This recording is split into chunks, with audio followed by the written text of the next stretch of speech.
Loretta Ortiz, que nos acompaña en este espacio. Ministra candidata, bienvenida, buenas tardes, ¿cómo está? Muy buenas tardes, Manuel. ¿Cómo ha estado? ¿Qué tal estos primeros, pues ya casi próximamente 48 horas, primeros 2 días de campaña? Un nuevo ejercicio, me imagino, para usted. Sí, es nuevo, es la primera vez que voy a participar en unas elecciones. Yo había participado, bueno, fui diputada federal, pero fui plurinominal, entonces es la primera vez que hago un ejercicio de esta naturaleza, es decir, contender para una candidatura, en este caso de la Suprema Corte de Justicia. Es la primera vez que participo en un proceso electoral activamente.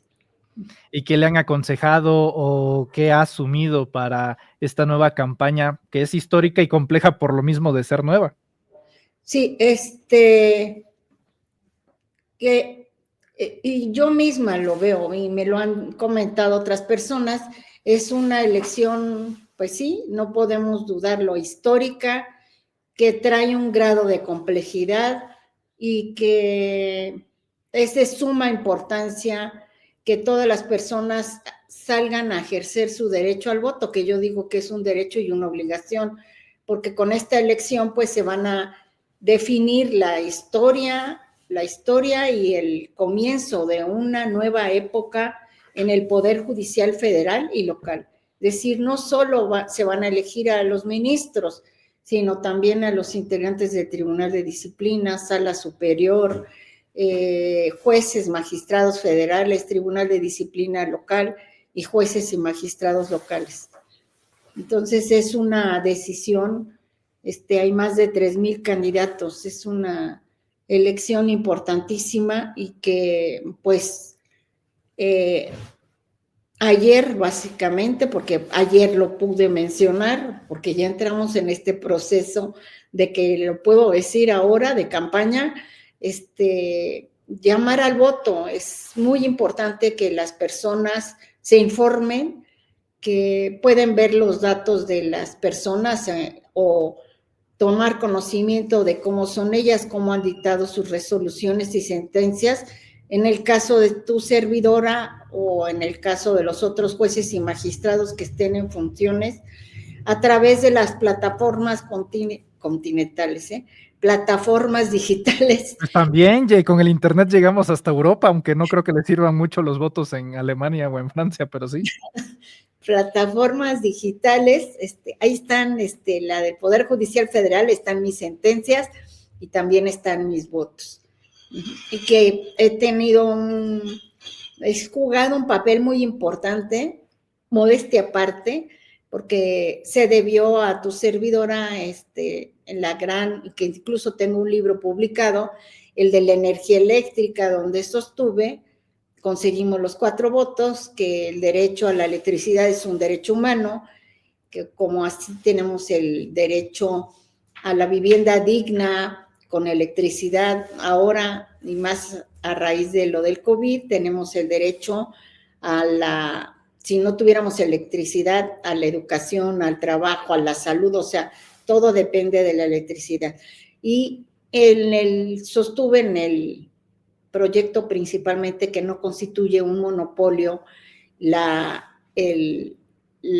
los permisos que se dan a las empresas extranjeras, sino que es una actividad que está regulada en el 27 constitucional y que pertenecen los recursos naturales, tanto como hidrocarburos, litio, también en el caso de la energía eléctrica, a la nación, y que por eso se presta el servicio público de energía eléctrica por el Estado, que las empresas extranjeras o nacionales que calificaban como un monopolio la actividad que realiza CFE, que están en una idea falsa, porque sí. Queda muy claro en el artículo 27 que la distribución y planificación de la energía eléctrica está dentro del ámbito de la soberanía del Estado mexicano. Entonces, a raíz de eso, pues, saqué un libro incluso con Porrúa y a raíz de eso, ya hubo este planteamiento. Desgraciadamente, tuvimos la situación de que llegó a la sala y que fue el famoso caso de... ¿Iberdrola? Sí, que las empresas y que estaba fungiendo como presidente y como ministro presidente de la sala y ministro Pérez Dayán ejerció 2 votos y con el de Luis María y se declaró impedido el Lainez Potisek. Con esos 3 votos, pues votaron para que esta sentencia que fue tomada por el Pleno por los 4 votos necesarios, pues que ya no surtiera sus efectos, o sea, se les concedió el amparo y con el amparo fue un amparo erga omnes a todas las empresas que estaban en la misma situación. Por eso es la razón tan importante, y ahora en la reforma ya está establecido, que no se pueden ya dar amparos con efectos erga omnes, es decir, para todos, ni tampoco no se pueden dar amparos con efectos erga omnes, ni tampoco van a desaparecer las salas. Yo creo que en buena razón o medida por este precedente. Correcto. Ministra, preguntarle 2 cosas. Primero, ¿cuántos años lleva en función como ministra de la Suprema Corte de Justicia de la Nación? Y si esta etapa de 60 días de campaña, pues no afectará de alguna manera, digo, en los 3 casos de ministras en funciones que buscarán ser ratificadas a través del voto, pues el desarrollo de la Corte. ¿Sí tienen prevenido ese tema? Sí, yo tengo 3 años como ministra de la Corte. Me acaban de nombrar presidenta de la primera sala en esta última etapa, porque van a desaparecer a partir del que ya se eche en marcha, entremos en funciones la nueva Corte y ministros, con ministros, magistrados, jueces, etcétera. Nosotros no podemos dejar la función, porque si no, no trabajamos, o sea, no se resuelven los asuntos y la ciudadanía se quedaría privada de un derecho fundamental que es el acceso a la justicia. Ya hay un cronograma en el que yo personalmente no estuve de acuerdo, y en el Que que... fue donde video que se hizo viral donde usted habló eventualmente de la ministra Batres, tengo entendido. Sí, y que aprovecho la oportunidad para pedirle una disculpa personal porque se dio un malentendido. O sea, yo me llevo perfecto con la ministra Batres y ese malentendido, pues si hubo un malentendido, le pido las disculpas, pero yo jamás quería decir que ella no quería trabajar en la Corte. Correcto. Sí, considera que lo desvirtuó los medios de comunicación o estaba sacado de contexto ese video. Así es. ¿Qué quería decir en realidad usted entonces? Yo nada más quería decir que había un cronograma de actividades y que nos teníamos que sujetar a él. Y el que en realidad comentó esta situación fue Alfredo Gutiérrez Ortiz Mena. Entonces, con Alfredo fue con la situación de que nos quedamos pues para seguir ese cronograma. Correcto. Ministra, veo, por ejemplo, el día de ayer me tocó ver imágenes de usted volanteando y de haciendo el famoso casa por casa. ¿Qué le dice a la gente cuando usted pide el voto o entrega estos volantes, estos trípticos? ¿Qué mensaje le da directamente a la ciudadanía que le abre la puerta de su casa?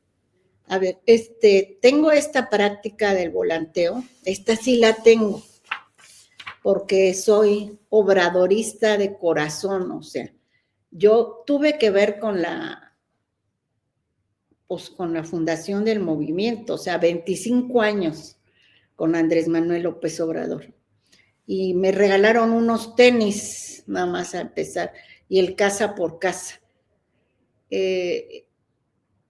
Desde hace 25 años. Y en este entendido, pues no, para mí no es una actividad pues extraña o una actividad que no conozca. En ese entonces, pues no estábamos en la situación cuando empecé a volantear, por así decirlo. Participé en la consulta, en la revocación de mandatos, en la consulta de los expresidentes, en la revocación de mandatos, en muchas ocasiones. Entonces,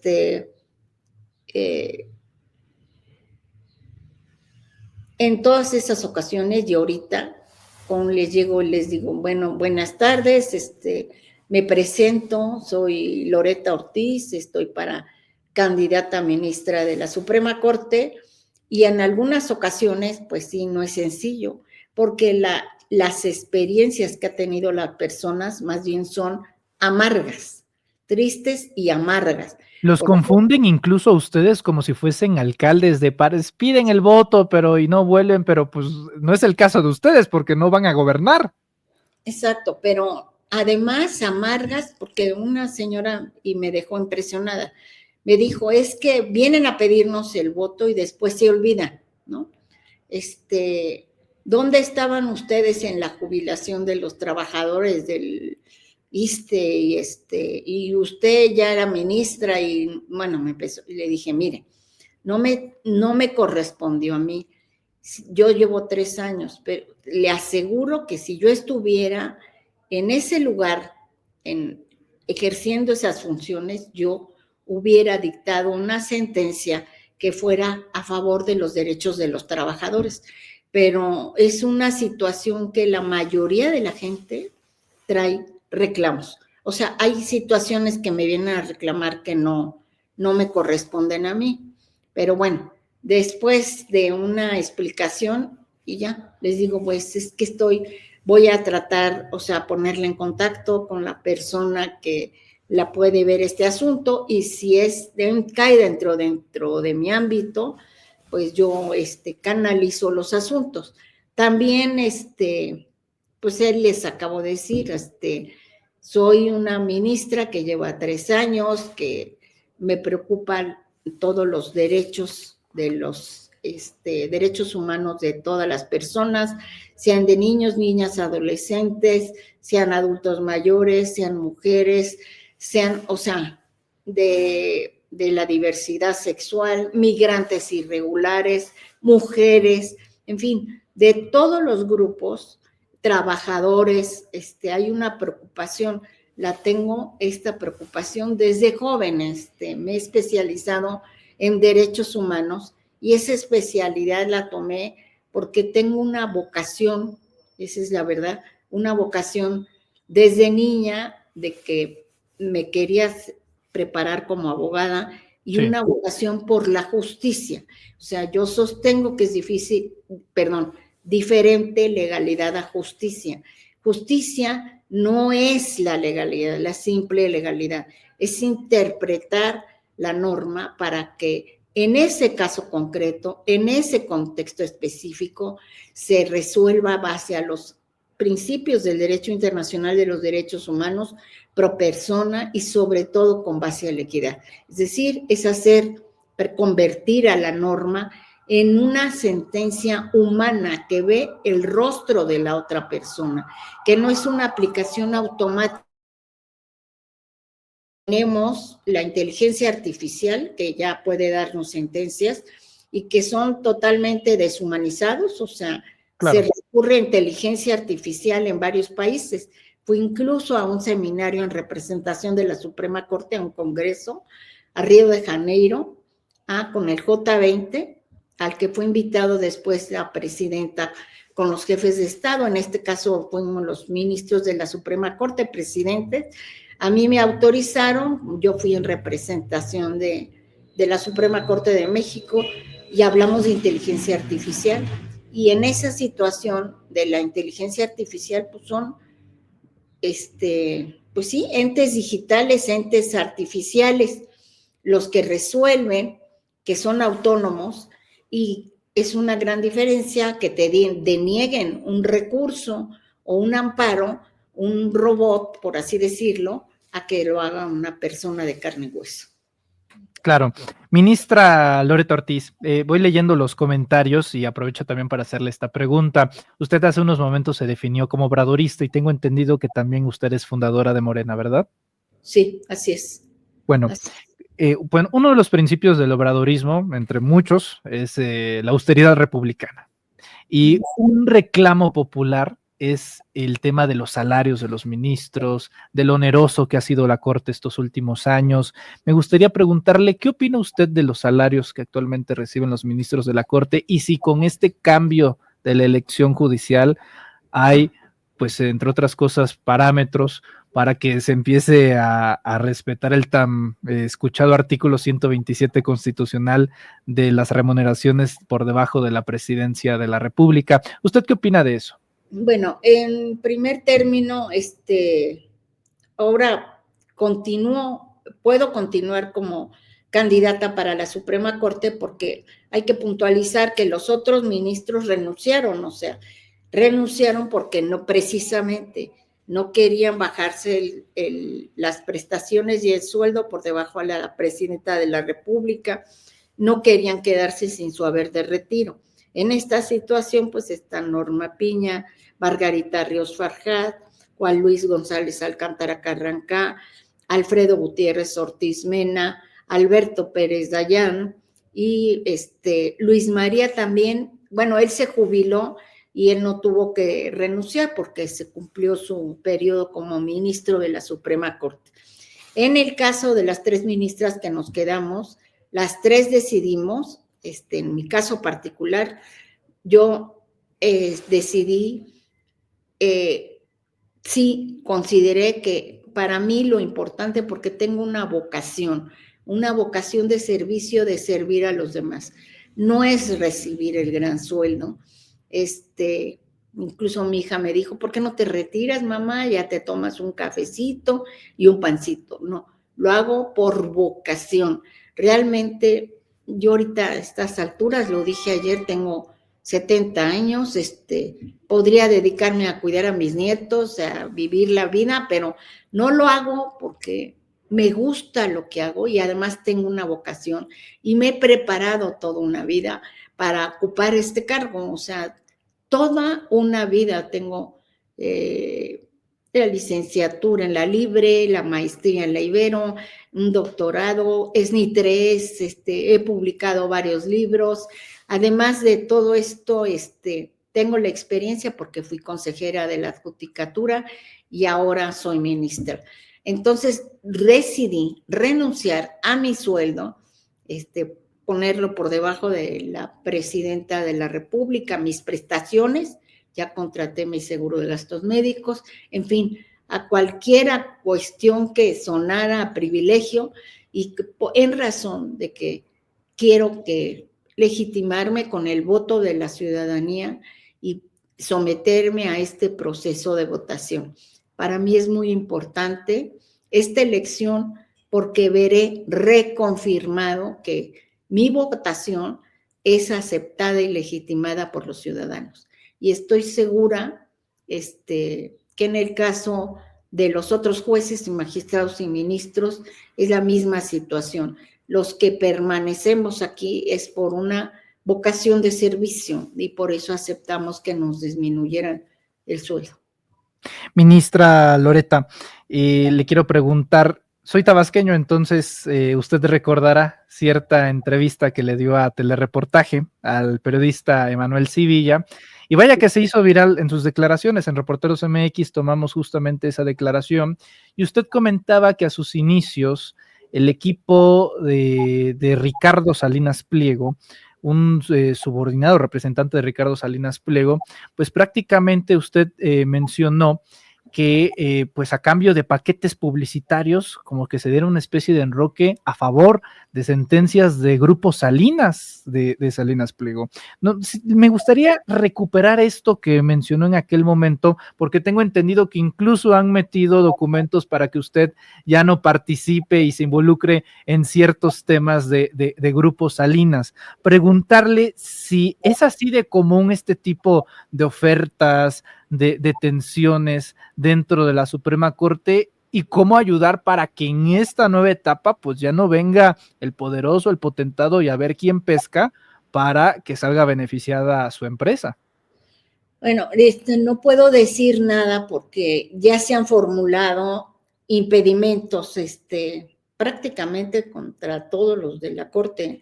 Yo tengo uno y si digo algo porque tenemos asuntos pendientes, entonces no me puedo pronunciar, ahorita no puedo decir nada porque están asuntos pendientes de resolver.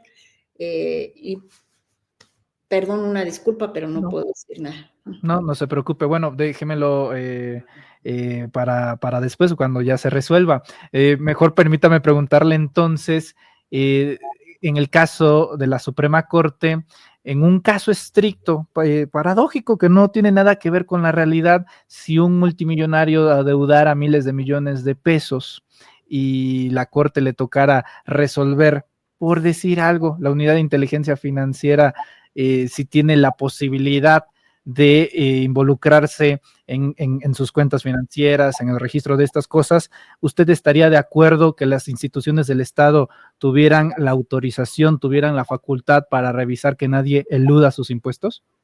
Es la misma situación, no me puedo pronunciar porque si yo digo algo ahorita, me estoy pronunciando sobre el fondo del asunto. Muy bien. Ministra Ortiz, para finalizar, le ofreceré una disculpa por intentarlo, perdón, como periodista tengo que buscar la forma. Ministra Ortiz, para finalizar, un mensaje que le quiera dar a los mexicanos, y hay algunos que me están preguntando sobre su número, porque esa es otra, no va a ser necesariamente con el nombre, sino su número. ¿Qué es el mensaje que le otorga al pueblo de México para la campaña y, en caso de que así lo decidan, cuál es su número? Sí, su servidora, porque soy la servidora del pueblo de México, es el número 22 en la lista, de la hoja moradita, la que va a ser de ministros y ministras. Van a votar por una ministra honesta, que eso es muy importante, honesta, lo pueden ver en todo mi actuar profesional, nada más honesta, con capacidad y experiencia. Y dispuestísima a ponerme a sus órdenes en el Poder Judicial Federal en la Suprema Corte. Ministra Ortiz, si me lo permite, la estaremos molestando en lo que queda de la campaña para platicar con usted. Le agradezco mucho estos minutos y le envío un abrazo afectuoso. Muchas gracias, fuerte abrazo, gracias. Muchas gracias.